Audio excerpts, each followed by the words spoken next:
Sarasota County Sheriff's Office. So can you go ahead and tell us what happened today? So first things first, obviously we're in the city of Sarasota. It's not traditional for the Sarasota County Sheriff's Office to be here.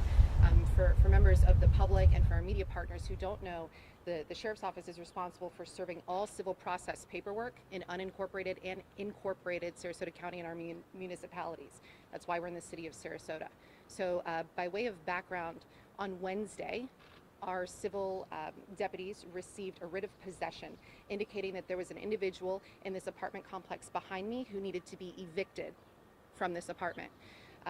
By way of background, once again, in September, the individual who lived in this apartment passed away. His family then hired an attorney to begin the process of selling the apartment. Unfortunately, the individual that was living with the owner decided to stay in this apartment and not pay rent. And unfortunately, in many ways, it was kind of squatting in this unit. He was not able to be here. His name was not on the lease.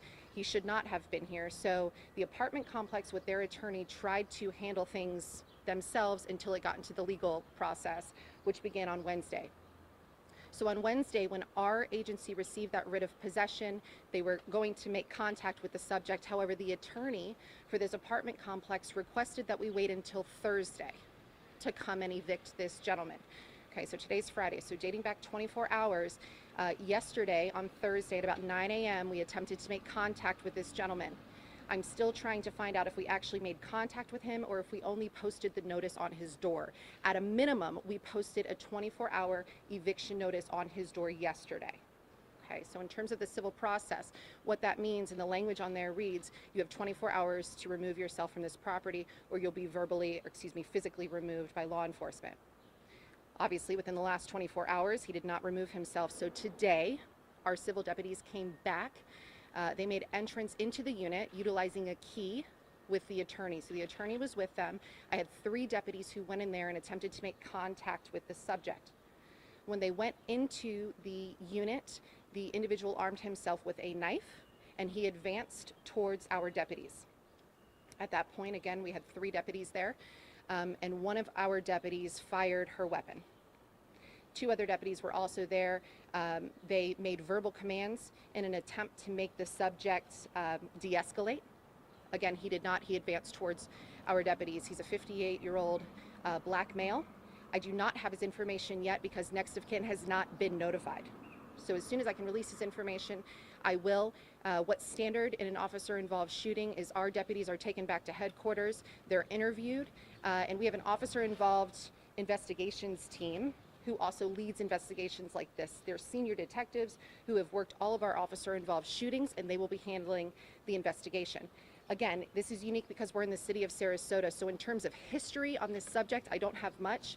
I do know that SPD was called here on March 6th for an incident involving this man, but I don't have any details on what actually transpired that day. I think that's probably all the information I have. I can try to answer any questions you may have.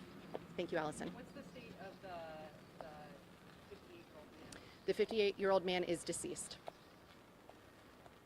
Can you talk about, did deputies think that there was going to be some sort of threat since they were coming back with even more deputies and the lawyers there? So that's what I want to find out. Again, we know for sure that yesterday the eviction notice was served 24 hours ago, which means placement of signage on his door. What I don't know is if deputies had any verbal interaction with him yesterday. The same deputies that were involved in today's incident served that paperwork yesterday and posted that sign. We have not been able to interview them yet, so that's something we're hoping to find out in the investigation. Can you just talk about how dangerous it is as deputies to do this sort of thing on a daily basis? I mean, they have to prepare for whatever. They absolutely do, and anytime you serve civil process paperwork, it can be a highly emotionally charged interaction, right? So that's why, as I mentioned, there were 3 deputies there. We don't go solo to these calls for service. It's usually emotional. Someone's being removed from their home. In this case, there was a man in this home since September who should not have been there. The apartment complex did everything they could to try to remove him. He chose not to leave, so things had to run through law enforcement. No, it seems like he was the only individual living in the apartment. Part of our issue with next of kin notification is he has no local family. So we're also working to notify, I believe, his daughter who lives somewhere else in the country.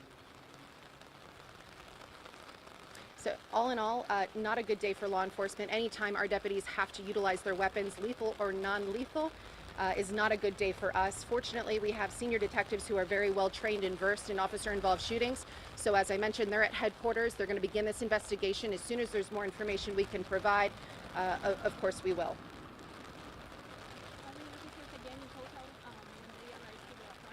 Today, 3 deputies came and they were accompanied by the attorney who let the deputies in utilizing a key to the unit.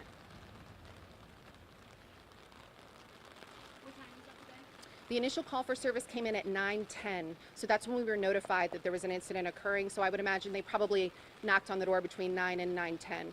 With that civil process, you have to wait exactly 24 hours. You can't come any sooner than that. So again, we're trying to kind of look at the background here. I believe they served the paperwork yesterday at 9, and then they came back again today at 9. And then the call came into our dispatch center at 9:10 a.m. They have body cams on. Our deputies are not equipped with body cameras, no. I believe it happened on the 4th floor. Do you know how many years has this individual been living there? So I also learned that I believe this individual has been living there for 11 years. Now again, I don't know the background, I don't know the context. Was he ever paying rent? What was his relationship with the owner? I don't have any of those details. But he should have left in September, and unfortunately he did not.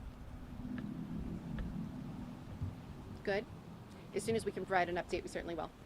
Thank you. Thank you, Allison.